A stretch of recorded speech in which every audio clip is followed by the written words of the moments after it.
Katika kina cha ardhi, mbali na mwanga wa jua, chini ya milima mizito Iran, kuna ulimwengu mwingine unaoishi kimya kimya. Hizi si njia za kawaida. Haya ni yale yanayojulikana kama mitandao mikubwa ya handaki iliyojaa silaha, makombora na vifaa vya kijeshi. Kwa mujibu wa taarifa mbalimbali, handaki hizi zimejengwa kwa kina kirefu chini ya milima, zikihifadhi maelfu ya makombora na vifaa vya kivita, na hutumika kulinda uwezo wa kijeshi dhidi ya mashambulizi ya angani. Lakini ndani ya giza hili kuna nuru nyingine.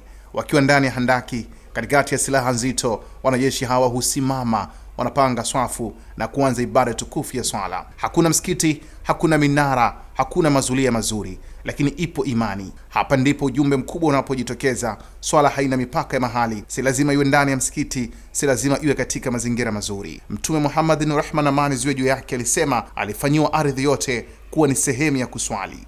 Ndani ya handaki hizi kazi zao ni nzito: kusimamia makombora na silaha, kufanya maandalizi ya kijeshi, kufuatilia mifumo ya ulinzi na mashambulizi, kulinda nchi yao dhidi ya maadui. Haya yote yanafanyika chini ya ardhi, mahali ambapo kila sekunde ina uzito wa uhai. Lakini pamoja na yote hayo, adhana inapofika, kazi husimama, silaha zinatulia na nyoyo zinarejea kwa Mola. Hii ni picha inatufundisha wote, kama wao wanaweza kuswali ndani ya handaki la vita, basi sisi hatuna udhuru wa kuacha swala katika mazingira ya amani. Swala si kwa wakati wa utulivu tu. Swala ni kwa kila hali, vita au amani, safari au makazi, giza au mwanga. Katika kina cha ardhi, katikati ya hatari, wanasimama kwa ajili ya Allah, na hapo ndipo ukweli unapodhihirika. Muumini wa kweli popote alipo hasahau kusimama mbele ya Mola wake.